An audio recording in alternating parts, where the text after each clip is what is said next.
My name is Sekhmes, commander of the royal guard at Pharaoh's court, and 3 days ago I thought I knew exactly what my destiny would hold. I am the son of an ancient warrior lineage, strong and respected, serving as the shield between our divine ruler and any who would dare threaten his power. For years I have walked the marble corridors of the palace, my bronze armor gleaming in the torchlight, my khopesh sharp and ready. But beneath this facade of unwavering duty, I harbor a secret that burns within my chest like the desert sun at noon. That secret has a name.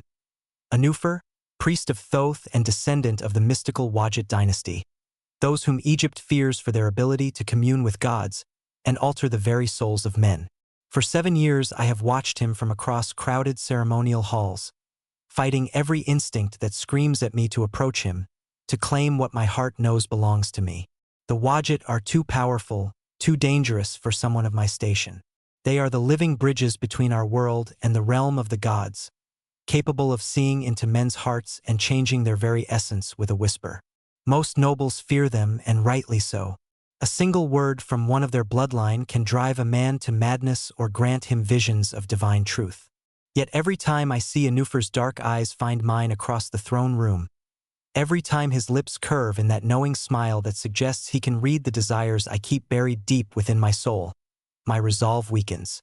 The festival of the Nile's rising was meant to be like any other. The great river had swollen beyond its banks, flooding the fields with the rich black silt that would ensure another year of prosperity for our kingdom. The palace was filled with nobles from every nome, merchants displaying their finest wares, and priests performing the ancient rituals that would ensure the gods' continued favor. As commander of the guard, my duty was to ensure the safety of all present, to watch for threats both obvious and subtle. But as the evening wore on and the wine flowed freely, I found my attention increasingly drawn to the figure standing near the altar of Thoth. Anufer wore the white linen robes of a high priest, but beneath the sacred garments I could see the lean strength of his form, the graceful way he moved through the complex ritual gestures. His dark hair was adorned with gold ornaments that caught the light of the oil lamps, and when he raised his hands to invoke the god's blessing, I saw the intricate tattoos that marked his arms as one of the Wadjet bloodline. Sacred symbols that granted him power beyond mortal understanding, marks that set him apart from ordinary men as surely as my warrior's scars marked me.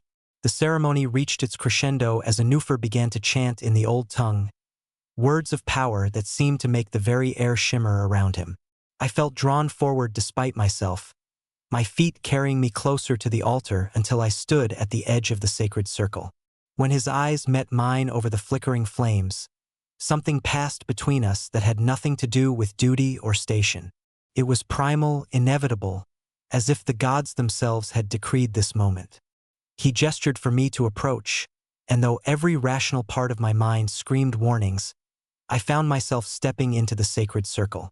The other priests continued their chanting, seemingly oblivious to what was happening, but I could feel the weight of divine attention settling over us like a heavy cloak. Anufer's voice dropped to a whisper as he began to speak words I had never heard before, ancient syllables that seemed to resonate in my bones and set my blood on fire. What I did not realize until it was too late was that he was performing a binding ritual, one that would link our souls at the level of Ka and Ba, the spiritual essence that defines every living being. When he pressed his palm against my forehead and spoke the final words of power, I felt something fundamental shift within me. It was as if invisible chains had been wrapped around my heart, chains that connected me to him in ways I could not fully comprehend. The sensation was overwhelming. Through the bond he had created, I could feel his emotions as if they were my own, the desperate longing he had been hiding for years, the fear of what would happen if our connection was discovered, the joy of finally claiming what his heart had always known belonged to him. But beneath it all was something else, a deeper current of power that spoke of abilities I could barely imagine, gifts that marked him as one of the most dangerous men in all of Egypt. We left the ceremony separately, maintaining the pretense of casual interaction that our positions demanded. But I could feel the invisible thread that now connected us, a bond that distance could not diminish. Sleep that night was impossible. I lay in my quarters, staring at the ceiling while the mark on my forehead burned with a pleasant warmth that reminded me of his touch. Whatever ancient magic he had worked, it had changed me in ways I was only beginning to understand. I woke the next morning to urgent knocking at my door. One of my subordinates stood in the corridor, his face pale with the weight of whatever news he carried. "Commander," he said, his voice tight with barely controlled anxiety, "Pharaoh has called an emergency gathering of the court. All high-ranking officials are to assemble in the throne room immediately." Something in his tone made my stomach clench with foreboding, but I quickly donned my ceremonial armor and made my way through the palace corridors. The throne room was packed with nobles, priests, and officials, all murmuring in low voices as they speculated about the reason for this unexpected summons. Pharaoh sat upon his golden throne, the double crown of Egypt gleaming on his head, his expression grave as he surveyed the assembled crowd. When his eyes found mine, I saw something there that made my blood run cold. He knew. Somehow, he had discovered what had transpired between Anufer and me the night before. "Beloved subjects," Pharaoh began, his voice carrying easily across the vast chamber, "I have consulted with the high priests regarding a matter of great importance to our kingdom. The gods have spoken, and their will must be obeyed." My gaze immediately sought out Anufer among the gathered priests, and when I found him, I saw the same fear in his dark eyes that was now coursing through my own veins. "It has been decreed," Pharaoh continued, "that Anufer of the Wadjet bloodline shall enter into sacred union with Kenamon, chief scribe of our court. This alliance will strengthen the bonds between the priestly caste and the administrative nobility, ensuring the continued prosperity of our realm. The ceremony will take place in 7 days' time, at the newly completed pyramid complex outside the capital." The words hit me like physical blows, each syllable confirming my worst fears. I watched as Kenamon stepped forward, his handsome face arranged in an expression of humble gratitude, though I could see the calculating gleam in his eyes that revealed his true nature. He had always been my rival in matters of court politics, always seeking to advance his own position at the expense of others. Now he would claim the one thing in the world that truly mattered to me.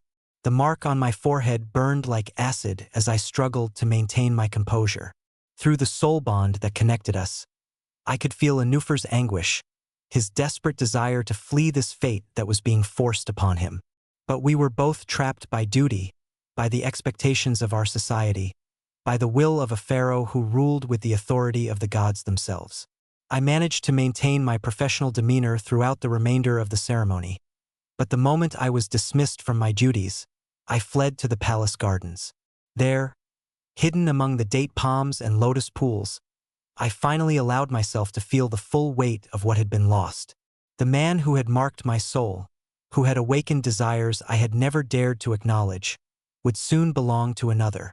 The bond between us would remain, but it would become a source of torment rather than joy. It was there, kneeling beside a pool filled with sacred lotus blossoms, that I first noticed the changes in my body. A strange nausea that had nothing to do with emotional distress. A fatigue that seemed to emanate from deep within my bones. At first I dismissed it as stress, the natural response of a body pushed beyond its limits by grief and shock. But as the days passed and the symptoms intensified, I began to suspect something far more impossible. The palace physician was a discreet man who had served my family for decades. When I finally worked up the courage to consult him, his examination was thorough and his expression increasingly puzzled. "Commander," he said after running various tests using the ancient medical knowledge of our people, "I must ask you a question that may seem strange. Have you recently participated in any rituals involving the Wadjet bloodline?" The question caught me off guard, but I saw no point in lying when he could apparently detect the truth through his medical arts. "Yes," I admitted quietly. "The binding ceremony during the Festival of the Nile." His face went pale at my words, and I knew that whatever he was about to tell me would change everything. "The Wadjet possess abilities that go beyond what most people understand," he said carefully. "Their magic can alter the very fabric of reality, including the fundamental laws that govern physical existence. In extremely rare cases, when a Wadjet of sufficient power performs a soul-binding ritual, it can create changes in the recipient that should be impossible." "Commander, you are pregnant." The words seemed to echo in the small chamber, impossible and yet undeniable. a male pregnancy brought about by mystical forces beyond mortal comprehension. According to the physician, there were ancient texts that mentioned such occurrences, always in connection with the most powerful magical bloodlines. The child would possess abilities from both parents, potentially making it one of the most magically gifted beings in generations. But there was danger in this miracle. The physician warned me that such pregnancies were notoriously difficult, the conflicting magical energies often proving too much for a mortal body to sustain. Moreover, there were those in Egypt who would view such a child as an abomination, a threat to the natural order that must be eliminated before it could fully manifest its powers. As I left the physician's chambers, my mind reeling with the implications of what I had learned, I became aware of being watched. Subtle signs that my years of training had taught me to recognize. The same faces appearing in different locations, conversations that stopped when I approached, eyes that quickly looked away when I turned in their direction. Someone was monitoring my movements, and given the timing, I suspected it was connected to my condition. The watchers became more obvious as the week progressed, their surveillance growing bolder as if they no longer cared whether I noticed their presence. By the third day, I had identified at least 6 different individuals who were taking turns following me through the palace corridors. They were skilled, professional, the kind of operatives who served the most powerful factions in Egyptian society. It was then that I began to piece together the truth about what was happening. The marriage between Anufer and Kenamon was not the simple political alliance it appeared to be. It was part of a larger conspiracy, one that involved forces far more dangerous than mere court intrigue. The purification of Mot, a secret society of priests and nobles who believed that magical bloodlines should remain separate and pure, had learned of my condition and were moving to eliminate what they saw as a threat to their vision of Egyptian society. The realization filled me with a cold dread that had nothing to do with my own safety. If they were willing to target me, a respected member of the royal guard, then they would not hesitate to eliminate Anufer as well. The wedding was a trap, designed to gather all their enemies in one place where they could be dealt with efficiently and permanently. I tried to warn Anufer, but he was being kept under constant guard by priests who claimed to be preparing him for the sacred ceremony. My attempts to communicate with him were blocked at every turn, leaving me isolated and desperate as the wedding day approached. The soul bond between us had grown stronger as the pregnancy progressed, and through it I could feel his growing fear and confusion. He knew something was wrong but had no way to understand the true nature of the threat. The wedding ceremony was to take place at the newly completed pyramid complex, a magnificent structure that rose from the desert sands like a man-made mountain. The location had been chosen for its symbolic significance, representing the eternal nature of the union being celebrated. But as I took my position among the royal guard assigned to provide security for the event, I could see the strategic advantages it offered to anyone planning an attack. The complex was isolated, far from the capital and any potential reinforcements.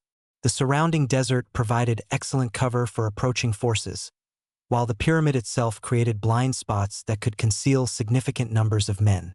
As the guests began to arrive, nobles and priests in their finest ceremonial garments, I felt the familiar tension that preceded combat. Something was going to happen here, something that would shatter the carefully maintained peace of the celebration. Anufer appeared at the appointed time, dressed in the white and gold robes of a high priest preparing for sacred marriage. But when his eyes found mine across the assembled crowd, I saw the desperation there, the silent plea for rescue that he could not voice aloud. The soul bond between us thrummed with his anguish, and I felt my own heart breaking at the sight of his distress. Kenamon, by contrast, seemed perfectly at ease as he took his place beside his intended husband. His handsome face was arranged in an expression of solemn joy, but I had seen that same calculating look too many times to be fooled. He was playing a part just as we all were, but his role in this drama was far more complex than anyone realized. The ceremony began with the traditional invocations, ancient words spoken in the old tongue that called upon the gods to bless this union. The high priest of Ta, an elderly man whose voice carried the weight of decades of sacred service, began to recite the binding words that would join Anufer and Kenamon in marriage. With each syllable, I felt the soul bond between Anufer and me pulse with pain, as if the very words were physically wounding us both. It was during the exchange of sacred oils, when the assembled guests were focused on the ceremonial anointing, that the attack began. The first sign of trouble was a sound like thunder, though the sky above was clear and cloudless. Then the ground beneath our feet began to tremble, not with the natural earthquake tremors that sometimes plagued our land, but with something far more ominous. Warriors emerged from hidden passages in the pyramid itself, flooding into the ceremonial space with the precision of a military operation. They wore the black armor of temple guards, but their weapons were unlike anything I had ever seen. When they struck down the first guests, those who fell did not die immediately but writhed in agony as some kind of magical poison coursed through their systems. These were not ordinary weapons, but implements of mystical warfare designed specifically to target those with magical abilities. The attackers had come prepared to neutralize the supernatural powers of their enemies, ensuring that even the most gifted priests and sorcerers would be helpless against their assault. Chaos erupted as the guests realized what was happening. Nobles who had come to celebrate a wedding found themselves fighting for their lives, their ceremonial garments no protection against the coordinated assault. The pyramid complex, which had seemed so beautiful and serene moments before, was transformed into a battlefield where ancient magic clashed with mortal steel. I drew my khopesh and fought my way toward the altar where Anufer stood frozen in shock. Around me, members of the royal guard were falling to weapons that seemed to drain their strength even as they cut flesh. The attackers had studied their enemies well, developing tactics specifically designed to counter the advantages that supernatural beings typically possessed in combat. But my pregnancy made me vulnerable in ways I had not anticipated. The physical stress of battle, combined with the magical energies being unleashed around us, triggered exactly the kind of complications that the physician had warned me about. I felt the first sharp pain in my abdomen just as I reached the altar, a cramping sensation that brought me to my knees despite my determination to reach Anufer. "No," I whispered, pressing my hand against my stomach as another wave of agony washed over me. Not now, not like this. But my body had other plans, the mystical pregnancy unable to withstand the trauma of the attack. I could feel the life within me slipping away, the impossible child that had represented hope and a future with Anufer dying as violence raged around us. Through the soul bond, Anufer felt my distress and turned to see me collapsed beside the altar. The careful composure he had maintained throughout the ceremony shattered completely, replaced by a desperate fury that I had never seen before. The air around him began to shimmer with silver light, the same mystical energy I had witnessed during the binding ritual, but magnified tenfold by emotion and desperation. The magical dampening fields that the attackers had deployed seemed to have no effect on him when he was driven by such intense emotion. With a word of power that made the very stones of the pyramid tremble, he shattered the bonds that held his abilities in check. What followed was a display of mystical might that reminded everyone present why the Wajid bloodline was so feared throughout Egypt. Anufer raised his hands and spoke words in the ancient tongue that predated human civilization, invoking powers that belonged to the gods themselves. The attacking warriors found their weapons turned to dust in their hands, their armor cracking and falling away as the fundamental forces that held them together were unraveled by his will. Those who tried to flee discovered that the very air had become thick as honey, trapping them in place while divine judgment was pronounced upon their souls. But the effort was clearly costing him. I could see the silver light flickering as his strength began to fail, could feel through our bond how much of his life force he was spending in this desperate gambit. The magic that made him so powerful was also burning him alive from the inside, consuming his mortal flesh in exchange for the ability to wield energies meant for gods. It was then that Kenamon revealed his true nature. Instead of cowering in fear like the other nobles, he moved with the fluid grace of a trained warrior, producing weapons from beneath his ceremonial robes with practiced efficiency. But he was not attacking Anufer or me. Instead, he turned his blades against the few remaining attackers, cutting them down with a skill that spoke of years of secret training. "Go," he said simply, not waiting for thanks as he engaged another group of warriors who had emerged from the pyramid's depths. "Get him out of here before more of them arrive." His voice carried an authority that I had never heard before, the tone of someone accustomed to command rather than the obsequious scribe he had always pretended to be. Anufer collapsed as the last of his mystical energy was expended, the silver light fading from his eyes as unconsciousness claimed him. I gathered him in my arms despite my own injuries, the pain of the miscarriage making every movement agony. But I had lost one precious thing today. I would not lose another. The journey back to the capital was a nightmare of pain and loss. Anufer remained unconscious for most of the trip, his body struggling to recover from the magical expenditure that had saved our lives. Through the soul bond, I could feel him fighting for each breath, his life force dangerously depleted by the powers he had unleashed. My own condition was deteriorating as well. The physician who had warned me about the dangers of mystical pregnancy confirmed what I already knew. The child was gone, lost to the violence and trauma of the attack. The impossible miracle that had begun with a binding ritual during the Festival of the Nile had ended in blood and ashes beneath the shadow of the pyramid. But the loss of our child was only the beginning of our troubles. Word of the attack spread quickly through the capital, along with tales of Anufer's devastating display of magical power. Fear and suspicion followed in the wake of these stories, as people wondered what other threats might be hidden among those they trusted. The purification of Maat had failed in their primary objective, but they had succeeded in exposing the existence of abilities that most Egyptians preferred to pretend did not exist. The comfortable illusion that magical bloodlines could be controlled and contained had been shattered along with the pyramid complex, leaving behind a population that no longer knew who they could trust. It was during this period of uncertainty and fear that Kenamon revealed the truth about his role in the conspiracy. Far from being a willing participant in an arranged marriage, he had been working for years to infiltrate and expose the purification of Maat. His family had been among the first targets of their persecution, his parents and siblings eliminated in what appeared to be a series of unrelated accidents. The marriage to Anufer had been part of an elaborate plan to gain access to the inner circles of the conspiracy, to gather evidence of their activities and identify their key leaders. But the attack on the wedding had accelerated their timeline, forcing him to reveal his true allegiances before his mission was complete. Together, the three of us formed an unlikely alliance united by shared loss and common purpose. Kenamon's intelligence network provided us with detailed information about the purification of Maat's operations, while Anufer's mystical abilities allowed us to verify the truth of what we learned. My own skills as a warrior and tactician helped us plan operations that could strike at our enemies while minimizing the risk to innocent people. But our greatest weapon was the evidence we began to gather about the conspiracy's true scope. The purification of Maat was not simply a group of extremists operating on the fringes of Egyptian society.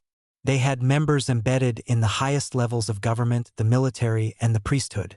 Their influence extended far beyond religious matters, reaching into every aspect of the kingdom's administration. The documents we recovered from their secret archives painted a picture of systematic persecution that had been ongoing for decades. Mixed bloodlines, unusual abilities, even physical anomalies had been targeted for elimination in what they called the Great Cleansing. Families had been destroyed, bloodlines extinguished, all in service of their vision of a purified Egypt where only the most traditional forms of magic would be permitted to exist. But the most shocking discovery was the evidence of their ultimate goal. The purification of Maat was not content to simply eliminate those they considered tainted. They were working to establish a new social order in which they would hold absolute power, ruling over a population stripped of any abilities that might threaten their authority. The final confrontation came when we learned of their plan to strike at the heart of Egyptian civilization itself. They intended to eliminate Pharaoh and his entire bloodline, replacing him with a puppet ruler who would implement their vision of purification on a national scale. The attack on the wedding had been a test of their capabilities. The assault on the palace would be their ultimate triumph. We had to act quickly, before their operatives could complete their preparations. The Temple of Ptah housed their primary archive, a vast library of scrolls and tablets that contained not only their membership lists but also detailed plans for the coming purge. If we could capture this information and disseminate it throughout the kingdom, we might be able to expose the conspiracy before it was too late. The mission required us to infiltrate one of the most heavily guarded complexes in all of Egypt. The Temple of Ptah was protected not only by human guards but by magical wards that would detect and neutralize intruders with supernatural abilities. It was exactly the kind of challenge that would have been impossible for any one of us to face alone. But together, we had capabilities that our enemies had not anticipated. Kenneman's knowledge of the temple's layout and security procedures, gained through his years of infiltration, allowed us to identify weaknesses in their defenses. Anufer's mystical abilities, carefully controlled to avoid triggering the detection wards, could disable specific obstacles in our path. My own military training provided the tactical expertise needed to coordinate our assault and plan our escape routes. The infiltration began at midnight, during the dark of the moon when the temple's magical defenses would be at their weakest. We entered through a forgotten maintenance tunnel that connected the complex to the city's ancient sewage system, a route that Kenneman had discovered during his months of reconnaissance. The journey through the underground passages was treacherous, filled with traps and guardians left by the temple's builders to deter intruders. But Anufer's abilities allowed him to sense the mystical energies involved, guiding us safely past dangers that would have killed ordinary thieves. When we finally emerged into the temple proper, we found ourselves in a vast chamber lined with scrolls and tablets dating back to the earliest dynasties. The archive was even more extensive than we had imagined, containing thousands of documents that detailed not only the purification of Mot's activities, but also the history of their persecution of magical bloodlines. As we gathered the most critical evidence, I began to understand the true scope of what we were fighting against. This was not a recent conspiracy but an ancient campaign that had been ongoing for centuries. Generation after generation of zealots had worked to eliminate what they saw as contamination of the pure Egyptian bloodlines, always operating in secret, always hiding their true purpose behind legitimate religious and political activities. But we had made a crucial mistake in our planning. The purification of Mot had anticipated that their enemies might attempt to steal their archives, and they had prepared accordingly. As we loaded the last of the documents into our carrying sacks, alarms began to sound throughout the complex. We had triggered some kind of detection system, and now temple guards were converging on our position from all directions. The escape was a running battle through corridors filled with ancient treasures and sacred artifacts. The guards were well-trained and heavily armed, but they were also constrained by the need to protect the priceless relics that surrounded us. This gave us an advantage, as we could move more freely through the space while they had to be careful not to damage irreplaceable pieces of Egypt's heritage. Anufer's powers were crucial to our survival, but using them in such a confined space was incredibly dangerous. Each spell he cast risked bringing down sections of the ancient structure, potentially trapping us all beneath tons of stone and rubble. I could feel through our soul bond how much the mystical exertion was costing him, how close he was to the point of total exhaustion that would leave him helpless.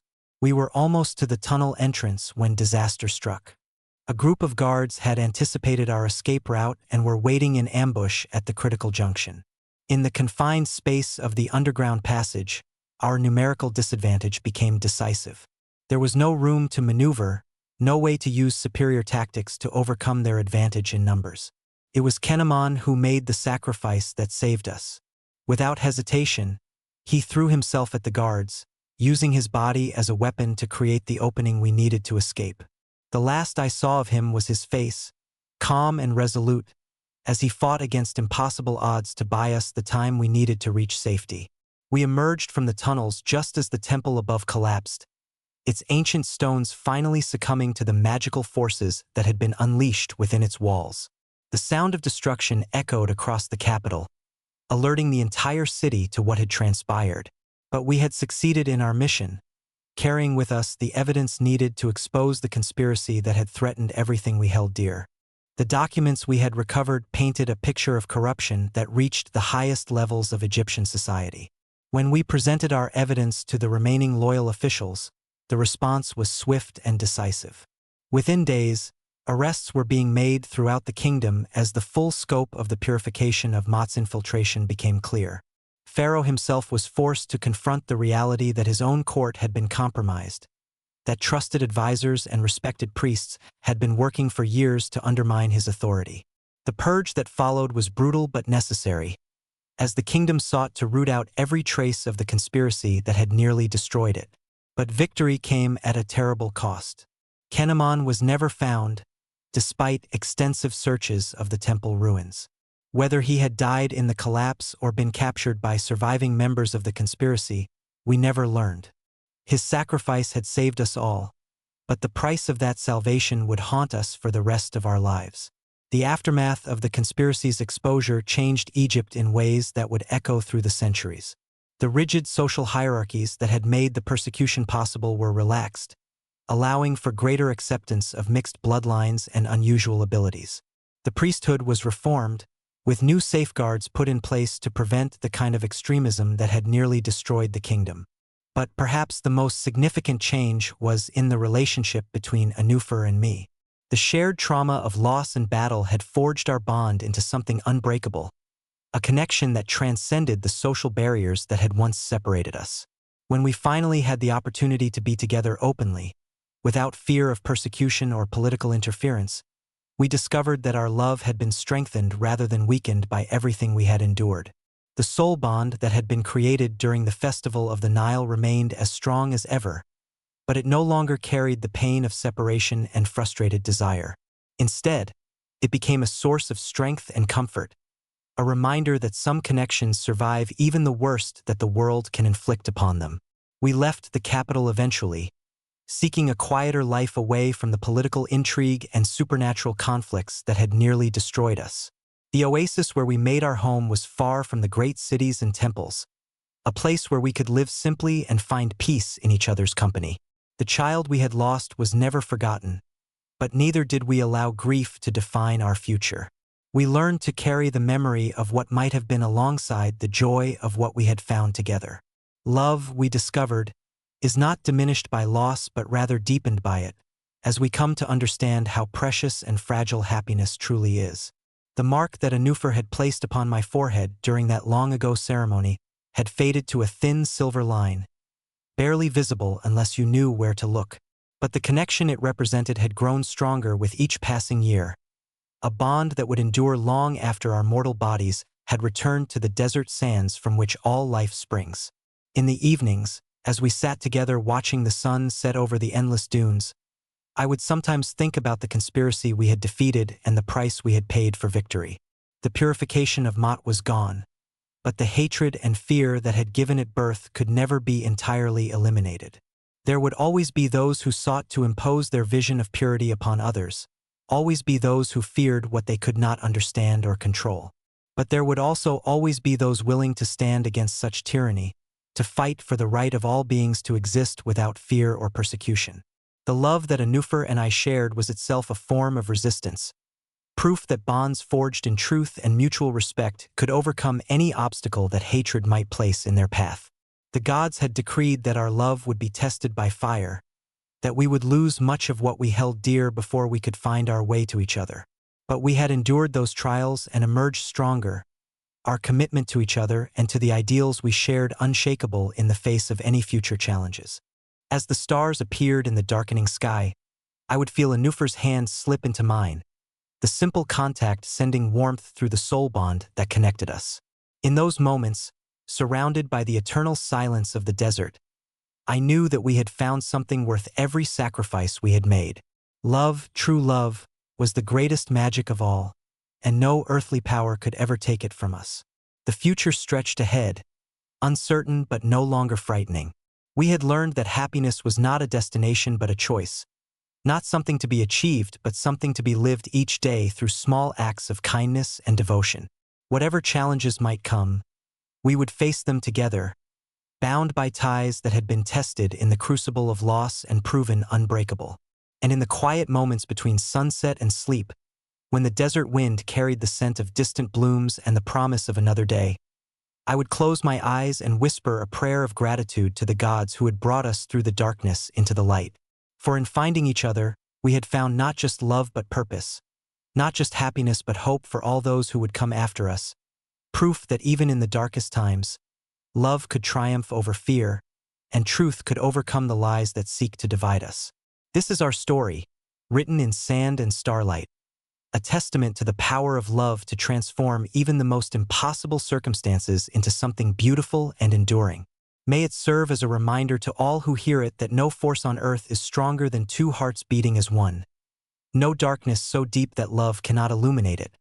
No obstacle so great that devotion cannot overcome it. The desert remembers everything, they say, and perhaps someday, when the great cities have crumbled and the mighty pyramids have been reclaimed by sand, our love will still echo in the wind that blows across these ancient lands. A whisper of hope for all those who seek to find in another soul the missing piece of their own. A promise that true love, once found, can never truly be lost. But our story was far from over. The peaceful years in the oasis were interrupted by disturbing news from the capital. Messengers arrived with reports of strange disappearances, of priests and nobles with unusual bloodlines vanishing without trace. The conspiracy we thought we had destroyed was regenerating like a serpent growing back its severed head. The first sign that our enemies had not been completely defeated came in the form of a scroll delivered by a falcon whose golden eyes marked it as a messenger of divine origin.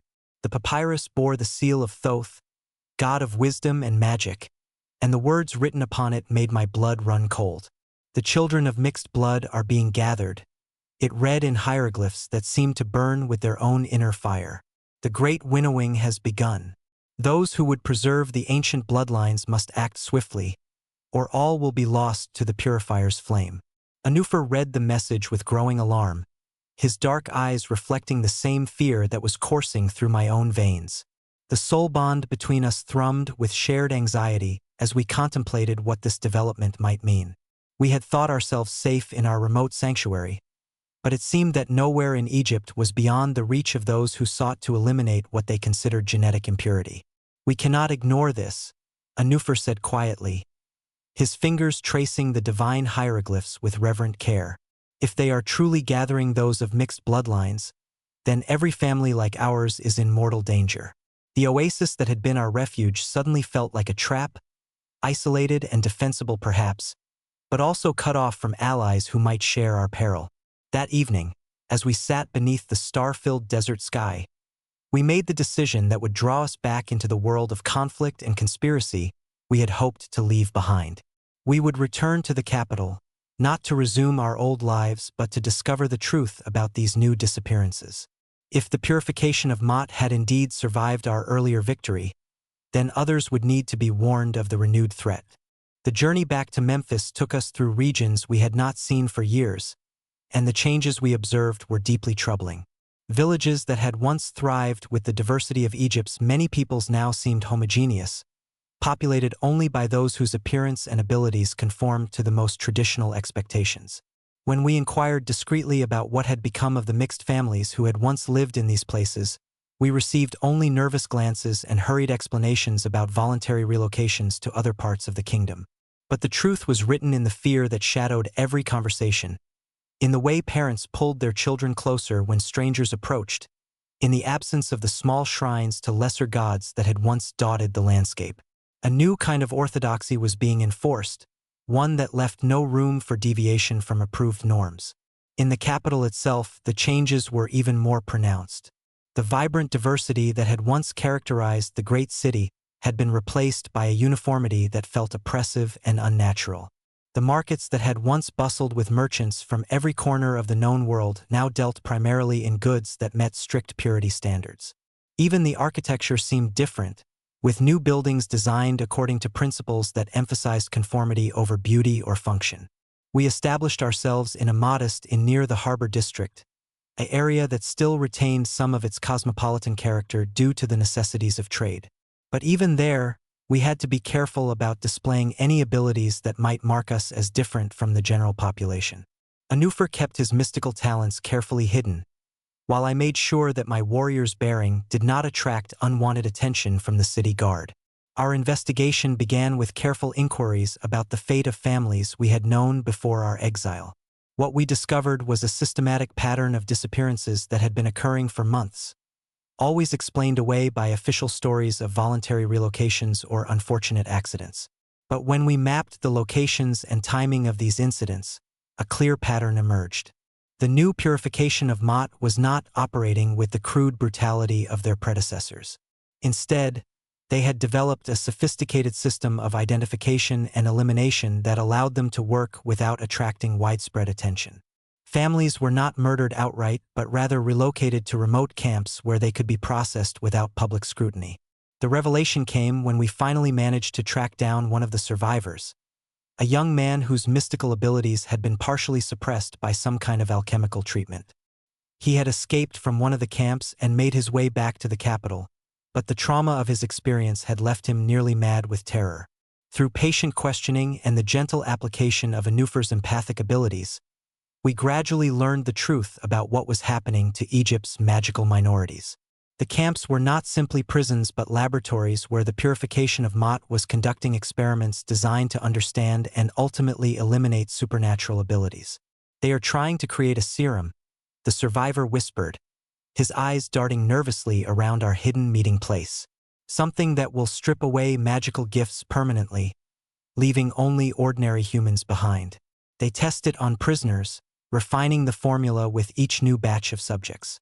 Those who survive the process are released back into the general population, but they are forever changed, forever diminished." The implications of this revelation were staggering. If the conspiracy had indeed developed a way to permanently remove magical abilities, they would no longer need to resort to mass murder to achieve their goals. They could simply process every person with supernatural gifts, turning them into compliant citizens who posed no threat to the new order. But there was more. The survivor also spoke of a larger facility, a temple complex deep in the desert where the most powerful captives were taken for special treatment. According to his fragmented memories, this was where they were developing something even more ambitious than simple ability suppression. "They speak of the Great Working," he said, his voice dropping to barely audible whisper, "a ritual that will reshape the fundamental nature of magic itself, making it impossible for mixed bloodlines to manifest supernatural abilities ever again. If they succeed, the changes will be permanent and irreversible, affecting not just current generations but all future ones as well." The scope of this plan was beyond anything we had encountered before. The original purification of Mot had sought to eliminate existing threats through violence and intimidation. This new incarnation was attempting to rewrite the very laws of magic, ensuring that their vision of purity would become a permanent feature of Egyptian society.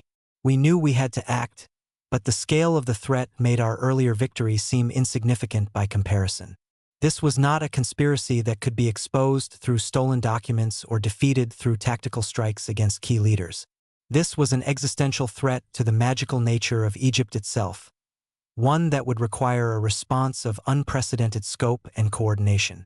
Our first step was to contact other survivors of the original conspiracy, those who had escaped the purges and gone into hiding throughout the kingdom. Using the network of safe houses and secret communication methods that Kenamon had established, we began to gather intelligence about the scope of the new threat and identify potential allies in the fight against it.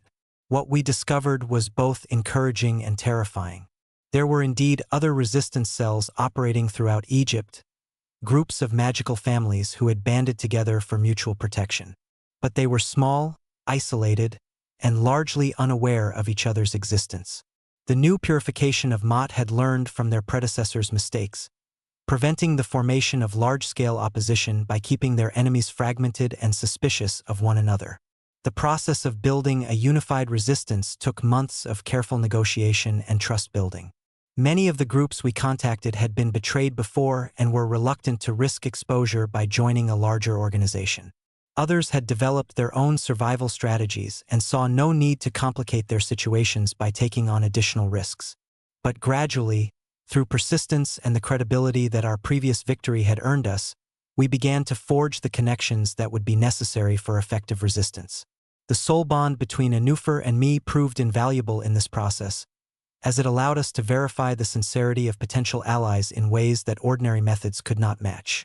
One of our most important recruits was a former temple guard named Amenemheb, whose family had been among the first to disappear in the new wave of persecutions. He had spent months tracking the conspiracy's operations, gathering intelligence about their methods and capabilities. When we finally made contact with him, he brought with him detailed maps of the camp locations and guard rotations that would prove crucial to our planning. Another key ally was Kamwasit, a court scribe whose administrative access had allowed him to document the bureaucratic mechanisms that the conspiracy was using to legitimize their activities. Through carefully coded reports and falsified documentation, they were creating a paper trail that made their kidnappings appear to be legal relocations authorized by proper authority. But perhaps our most valuable contact was Nefertiti, a priestess of Isis whose temple had become an unofficial sanctuary for those fleeing persecution. She had developed a network of safe houses throughout Egypt, hidden locations where families could shelter while they planned their escape or waited for the political situation to improve. Through these contacts, we began to develop a comprehensive picture of the conspiracy's operations. The new purification of Mott was far more sophisticated than its predecessor, operating through a network of legitimate institutions that provided cover for their illegal activities. They had infiltrated the administrative apparatus of the state so thoroughly that their actions appeared to have official sanction, making resistance seem not just dangerous but treasonous. The temple complex where the Great Working was being prepared was located in the western desert, far from any major population centers but connected to the capital by a series of hidden supply routes. According to our intelligence, it was heavily fortified and protected by magical wards that would make a direct assault virtually impossible. But we also learned of a weakness in their plans. The Great Working required components that could only be obtained from living subjects with the most powerful magical abilities. They needed not just any supernatural beings, but specific bloodlines whose unique gifts were essential to the ritual's success. This meant that some of their most important captives were being kept alive and relatively unharmed, at least until the final ceremony. Among these essential prisoners was someone whose capture had gone unreported in our intelligence gathering. Seta, the last surviving member of the Wadjet bloodline other than Anufer himself. He had been taken during a raid on a temple complex in Upper Egypt, and his abilities were apparently crucial to the conspiracy's ultimate plans. The revelation that Seta was alive and in enemy hands changed everything. Anufer had believed himself to be the last of his ancient lineage, carrying the burden of preserving their mystical traditions alone. Learning that his cousin had survived but was now being held as a component in a ritual designed to destroy everything they represented filled him with a desperate urgency that overrode all other considerations. "We have to rescue him," Anufer said, his eyes blazing with determination that bordered on obsession. "Whatever the cost, whatever the risk, we cannot allow them to use Seta's gifts to power their abomination." The soul bond between us thrummed with his emotional intensity, and I felt my own resolve hardening in response to his need. But rescuing Seta would require us to assault the most heavily defended facility in Egypt, a task that seemed impossible even with all the allies we had managed to gather. The temple complex was not just a prison but a fortress, designed to withstand both conventional attacks and mystical assault. The guards were not ordinary soldiers but specially trained operatives equipped with weapons designed to neutralize supernatural abilities. The planning for such an operation required resources and expertise that our scattered resistance network simply did not possess. We needed military equipment, detailed intelligence about the facility's defenses, and most importantly, we needed a way to overcome the magical barriers that protected the complex. It was Nefertiti who provided the solution, though it came at a price that none of us were eager to pay. Hidden within her temple was an artifact of immense power, a relic of the Old Kingdom that had been used in the ancient wars between the gods themselves. The Staff of Khnum, forged from meteoric iron and inscribed with hieroglyphs that predated written history, had the power to unravel any magical working, no matter how complex or powerful. But using such an artifact was incredibly dangerous. The Staff of Khnum drew its power from the life force of whoever wielded it, burning through years of existence in exchange for moments of absolute magical dominance. In the wrong hands, it could destroy not just its target but entire cities, reshaping the landscape itself according to the wielder's will. Moreover, the staff could only be used by someone of pure Wadjet bloodline, someone whose mystical nature was strong enough to channel its awesome power without being immediately consumed. This meant that Anufer would have to be the one to wield it, risking his life not just in the assault on the temple complex but in the act of using the artifact itself. The night before our planned assault, as we lay together in the darkness of our hidden camp, I tried one last time to convince him to reconsider. "There has to be another way," I whispered, my hand tracing the familiar lines of his face in the starlight. We could gather more allies, wait for a better opportunity, find some method that does not require you to risk everything. But Anufer's mind was made up, his determination unshakable despite the obvious dangers. If we wait, he said quietly, they will complete the great working, and then no force on earth will be able to reverse what they have done. This is our only chance, perhaps the only chance that anyone will ever have to stop them. The assault began at dawn, when the morning mists would provide cover for our approach across the open desert. Our combined forces included warriors from a dozen different resistance cells, priests whose abilities had been honed by years of hiding and persecution, and ordinary Egyptians who had lost everything to the conspiracy's depredations. But even with all our planning and preparation, the battle was brutal and costly. The temple complex's defenses were even more formidable than our intelligence had suggested, and the guards fought with the desperation of fanatics who believed they were defending a sacred cause. The first wave of our attack was designed to draw the defenders' attention away from the main facility, allowing a smaller group to infiltrate the complex and locate the prisoners. But the magical barriers protecting the temple proved more resilient than expected, requiring Anufer to begin using the staff of Knum much earlier than we had planned. I watched in terrified fascination as he raised the ancient artifact, its meteoric iron surface blazing with energies that hurt to look at directly. The hieroglyphs inscribed along its length began to glow with their own inner fire, and I could feel through our soul bond how much of his life force was being consumed with each second of activation. The barriers shattered like glass beneath the staff's power, but the effort left Anufer visibly aged, silver threads appearing in his dark hair as years of his existence were burned away in moments. Yet he pressed on, leading our assault team deeper into the complex as alarms sounded throughout the facility. We found the prisoners in a series of underground chambers that had been carved from the living rock of the desert floor. The conditions were horrific, with hundreds of captives packed into spaces designed for far fewer occupants. Many showed signs of the alchemical treatments that were being used to suppress their abilities, their eyes dull and their movements sluggish from the compounds that had been forced into their systems. But it was in the deepest chamber that we found Seta, bound with chains inscribed with protective wards and surrounded by apparatus that was clearly being used to drain his mystical energies for some larger purpose. He was barely conscious, his once powerful frame reduced to skin and bones by months of imprisonment and experimentation. When Anufer saw his cousin's condition, something fundamental changed in his demeanor. The careful control he had maintained throughout our relationship, the gentle restraint that had always characterized his use of power, simply vanished. What remained was raw fury of a kind that I had never witnessed before, a rage that transformed him into something that was more divine than human. The staff of Knum responded to his emotional state, its power increasing exponentially as his anger fed the ancient energies contained within its meteoric core. The entire temple complex began to shake as magical forces beyond mortal comprehension were unleashed in the confined space of the underground chambers. What followed was less a battle than a manifestation of divine wrath. The guards who tried to stop our escape found themselves facing energies that belonged to the age of the gods, powers that reduced their weapons and armor to component atoms. The very stones of the temple began to crack and crumble as the fundamental forces that held them together were unraveled by Anufer's fury. But the cost of such power was becoming increasingly apparent. With each moment that passed, Anufer aged visibly, his life force being consumed at an ever-accelerating rate. Through our soul bond, I could feel him burning himself alive from the inside, trading decades of existence for the power to destroy our enemies and free the prisoners. We managed to extract most of the captives, though many were too weak or too damaged by their treatment to travel quickly.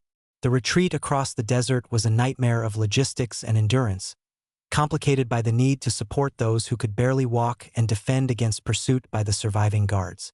Anufer collapsed just as we reached our fallback position, the staff of Knum falling from his nerveless fingers as the last of his strength was exhausted.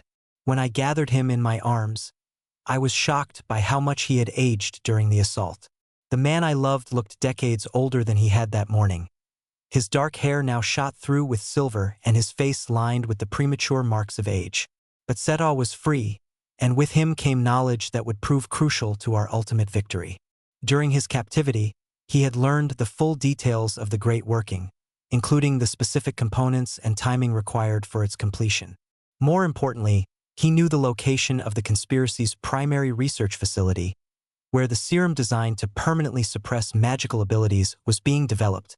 The information Pharaoh provided allowed us to plan our final strike against the conspiracy's heart. But we knew that time was running out.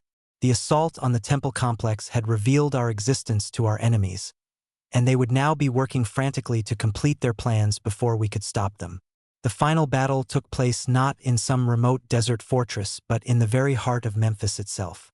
The conspiracy had been using a complex beneath the Great Temple of Ptah as their primary laboratory, hiding their most sensitive research beneath one of Egypt's most sacred sites. The symbolism was deliberate. They sought to transform the very center of Egyptian spiritual life into an instrument of magical genocide. Our assault on the temple complex was the most desperate gamble of our entire campaign. We had to strike quickly and decisively before the conspiracy could complete the Great Working or activate the defenses that would make the facility impregnable. But we were attacking the most heavily fortified location in the capital, a place where failure would mean not just our own deaths but the permanent triumph of everything we had fought against. The battle raged through corridors that had been sacred for millennia, ancient halls where generations of priests had worshipped now echoing with the sounds of combat. The defenders fought with the desperation of fanatics who knew that defeat would mean the end of their cause, while our forces were driven by the knowledge that this was truly our last chance to prevent catastrophe. In the end, it was Anufer who made the decisive difference, though the cost was almost too terrible to bear. Using the last of his strength and the remnants of power still contained within the staff of Knum, he shattered the apparatus that was being prepared for the Great Working, destroying not just the ritual components but the research that had made it possible. The explosion that followed destroyed much of the temple complex and sent shockwaves throughout the capital. When the dust finally settled, the conspiracy's leadership was dead, their research destroyed, and their dreams of magical purification reduced to rubble and ash.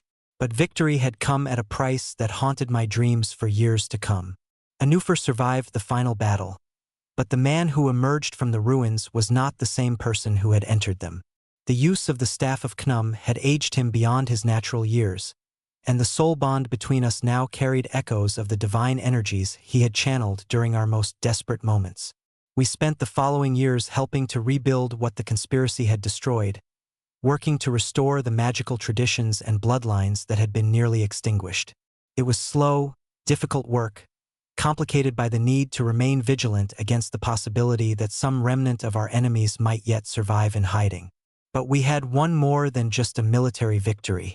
We had proven that love could triumph over hatred, that diversity was stronger than enforced uniformity, that the bonds between people who cared for each other could survive even the most terrible trials.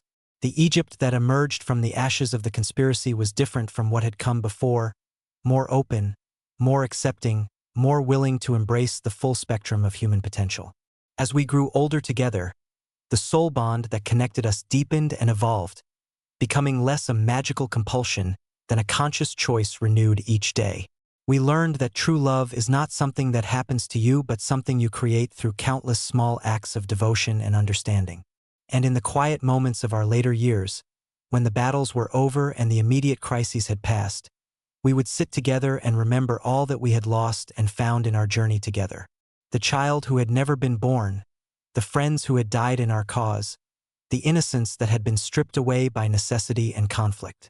But we had also gained something precious beyond measure. The knowledge that we had made a difference, that our love had been strong enough to change the world, that the future would be better because of the choices we had made. In the end, that knowledge was enough to sustain us through whatever challenges yet remained, whatever tests the gods might yet devise for those who dared to love beyond the boundaries that others would impose. The desert remembers everything, and our story became part of its eternal memory, a testament to the power of love to overcome fear, of courage to triumph over oppression, of hope to survive even in the darkest of times. And perhaps that is the most important victory of all. The knowledge that love, once truly found, becomes eternal, echoing through the ages as inspiration for all those who would follow in our footsteps.